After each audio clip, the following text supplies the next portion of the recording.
갈라파고스 방송 지식플레이 제6회를 시작하겠습니다. 다시 에콰도르로 돌아와서 에콰도르는 1941년 페루와 전면전을 해서 국토의 절반가량을 뺏기게 되죠. 2차 세계대전이 한창이라서 중재할 나라도 없는데 수도 함락 직전까지 몰리게 되는데 이때 주전파와 주화파가 싸웁니다. 최후의 1인까지 끝까지 싸우자. 이게 제정신 같지가 않죠. 중재할 나라도 없는데 끝까지 싸우면은 하루 이틀이면은 수도가 함락되는데 수도가 함락되면은 얼마나 불리한 협상을 하게 되겠습니까?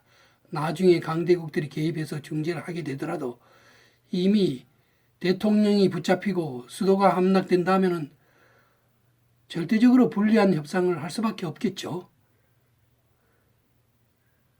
그런데도 주전파가 있었다는 사실이 놀랍지 않나요? 수도가 함락되면은 나라가 망하는데 어쨌든 대통령이 주화파의 의견을 받아들여서 휴전을 하게 됩니다. 그래서 이 영토의 반을 뺏긴 이 뼛속까지 사무치는 이 원한을 품고 있던 에콰도르가 드디어 1995년에 페루를 침략하게 됩니다. 좀 이상하죠? 전 국토의 반을 빼앗길 정도로 약한 나라가 강대국을 치다니. 그것은 미국의 힘을 믿고서죠.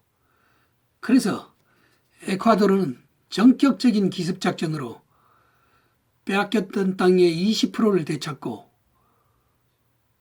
미국의 힘을 빌려서 일단 휴전을 합니다. 결국 미국의 중재로 1998년 평화협정을 맺고 미국은 1999년부터 2009년까지 에콰도르의 북단 도시, 태평양을 끼고 있는 북단 도시에 미군 기지를 운영하게 됩니다. 그런데 이 기간에 아주 재미있는 일이 일어나죠. 1999년부터 2009년까지 미군 기지가 있었는데 미군 기지가 활동하게 되자마자 아주 재미있는 일이 일어납니다. 즉 2000년 3월에 에콰도르는 자기 나라 화폐를 버리고 미국의 달러화를 공식 화폐로 선언합니다. 이게 상상이나 가는 일입니까? 한 주권 국가가 자기 나라 화폐 없이 조지 워싱턴의 초상화가 그려진 미국 달러를 그대로 자국 통화로 사용하는 것이 상상이나 갑니까? 이때 반대파들이 난리를 치죠. 나라를 팔아먹느니 매국인이. 그러나 생각해 보십시오.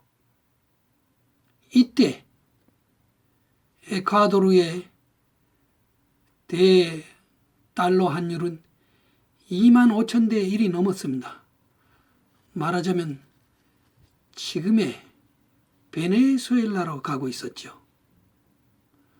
이런 판국에 미국이 별 이득도 없는 에콰도르가 달러를 쓴다는 것이 미국에 큰 이득이 있겠습니까? 통화 관리만 힘들 뿐이지. 그것을 용인해 준 것은 순전히 미군 기지 운영에 대한 대가 아닙니까? 그런데 이 좌파가 베네수엘라로 가고 있는 자기 나라 구한 이 신의 한 수를 무슨 매국인이 나라를 팔아먹느냐 하는데, 이것은 1941년에 수도 함락 직전에 주전파가 했던 주장과 일맥상통합니다. 실제는 없고 말하자면 입만 있는 허구죠. 달러화를 안 쓰면 나라가 망하는데, 이것이 신의 한 수였다는 것은 남미의 모든 나라들이 어려움을 겪을 때, 인플레의 어려움을 겪을 때 에콰도르만은 좌파 정권이 그렇게 엉망으로 만들었는데 에콰도르만은 인플레가 거의 없었습니다. 달러화를 썼기 때문에 지금 이나마 버티고 있는 셈이죠. 그리고 이제 미국이 에콰도르의 달러화를 쓰도록 허용한 것은 그만큼 이 미군 기지가 중요했기 때문이죠.